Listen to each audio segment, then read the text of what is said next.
South America. And cassava has been grown in St. Lucia for a very, very long time. And we have varieties that are native to our island. Moi, ça maman 7-ish, et pour ça, c'est ça qui va moins la vie by 7-ish. Vous voyez l'école, preschool, primary school, secondary school, SAFA, university school. So, moi, ça dit, il help a lot too. Hi, I'm Damian Joseph from the Ministry of Agriculture, and we are in the wonderful community of Des Barras, where cassava making is like the lifeline of the community. And today I'm going to be introducing the cassava farmers of the Des Barras community. And we're going to go for a journey of cassava making. I'm Damian.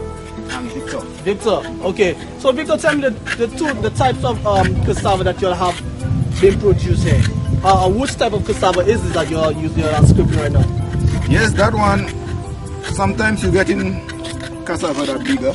Okay. Sometimes you get in it smaller. And it's taking more time.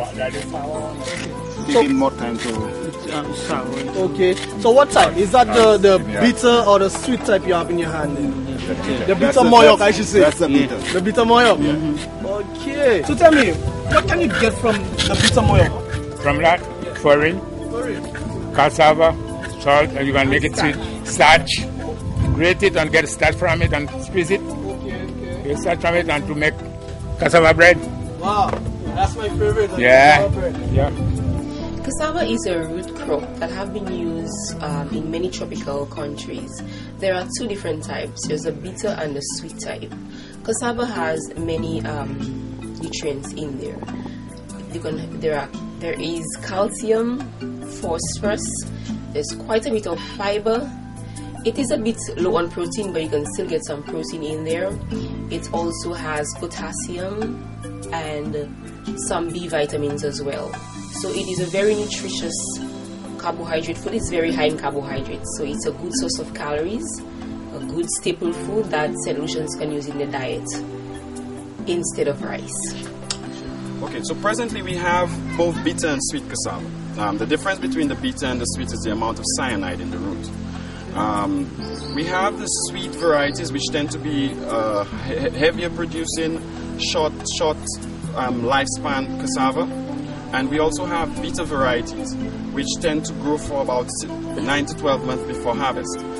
And the biggest difference being in the sweet varieties, we have the cyanide concentrated only in the skin of the root, whereas in the bitter varieties, the cyanide is found in every part of the root.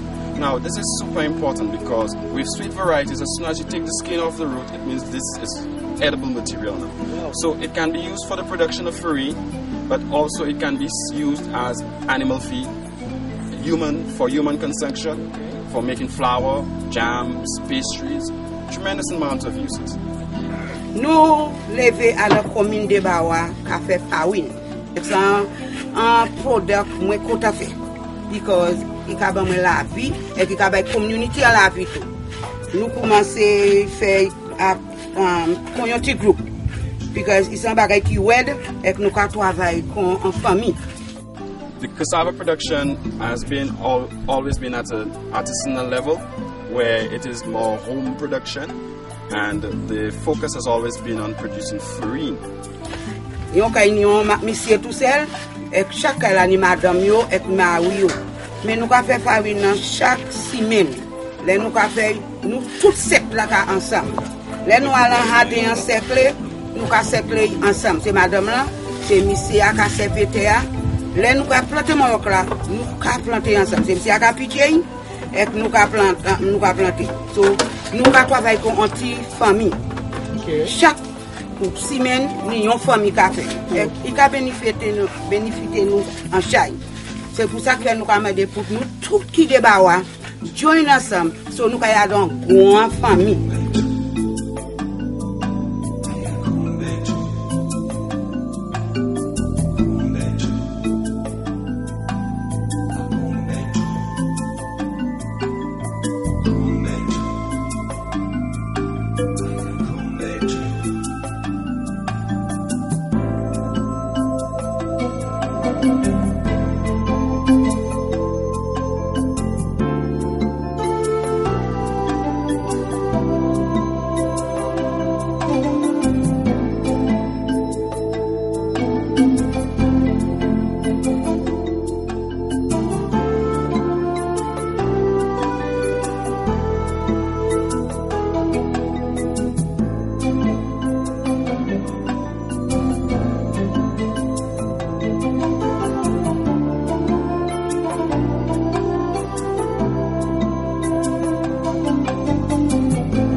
presently the ministry is visiting all of the farms on the island, all the agricultural regions, doing a collection of genetic material.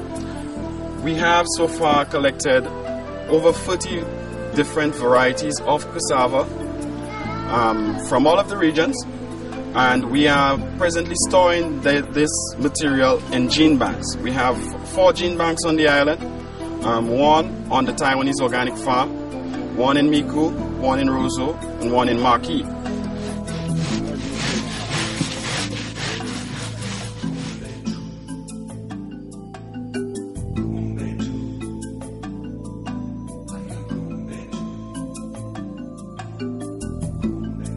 Now, nous allons tirer mon chasse là, après pour nous faire cassave là. Hein?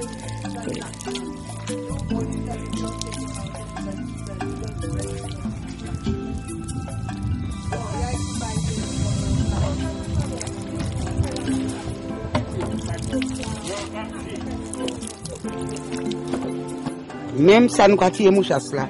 C'est lui nous allons prendre, mais en ça, pour nous ça, mais la presse là, pour nous faire farine.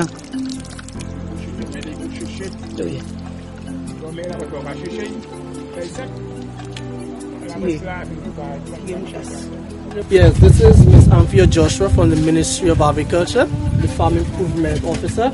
So Miss Joshua will do a slight presentation on the economics of cassava production. Cassava, même qu'on l'a bail, c'est un business. Mais moi, si moi demande comment livre qu'il bon moi, yon son cassava. Comment livre cassava? Oui, qu'il bon moi livre sans cassava. Comme qui pèse chaque kilo? Pas connaître, non. Right? Mais c'est quand on cassava qui calcule l'argent ou même qu'a fait en cassava. On est pour commencer à peser depuis fouiller. Peser un sac ni comme ça tel livre ou écrit. Mais au fin guager peser encore. On est pour peser chaque ou quand il demande ça c'est à chaque travail. Mais là on achète pack biscuit. Yo connaît chaque biscuit qui a pack là, manière qu'a peser. Même manière là on bail moun ça, les sous dit c'est 4 onces qui a dedans, chaque ni pour 4 onces. Puis là on mettez yon 5 ou perdu.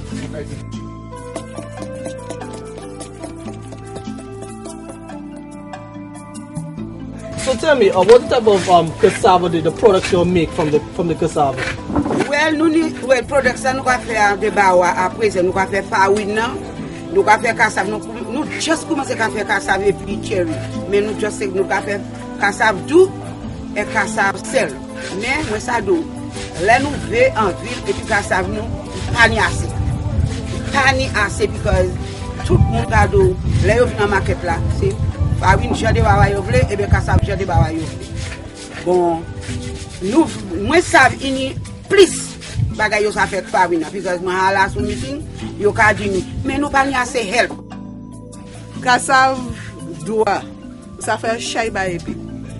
Pas just cassave monnaie ça fait farine force. Et puis là les monde qui passe à manger farine force là avec 8. Puis ça fait yo malade. Mais ça c'est primaire pour yo. Mais pas toutes les. Si vous regardez un magasin de l'eau, vous avez cassava flour. Right. So ça fait farine force avec les bails. Ça fait patate ou ça fait dashine ou ça fait bois pain. Right? Toutes ces bails, ça c'est gluten free flour. Et là, il y a un chai moun qui veut. Alright? Bon, ou ça fait biscuit, ou ça fait pain, ou ça fait tout bail, c'est avec farine force là.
Bon, ça c'est mouchasse, coco, et farine.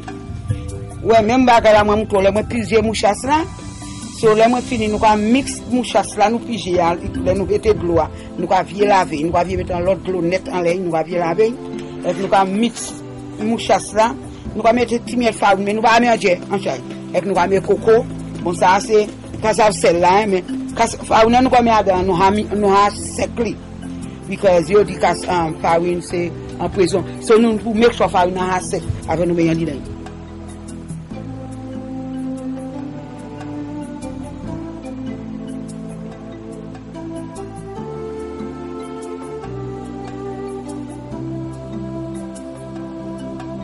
We want persons to use more of local foods because you know what is in those foods.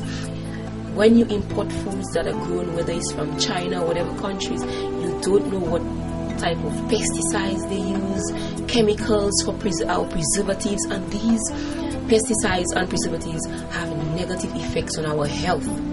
So for this reason, we are asking persons to eat more of local foods because it is healthier, and not only because it is healthier because of the pesticides used, also it has more nutrients because it's closer to your plate.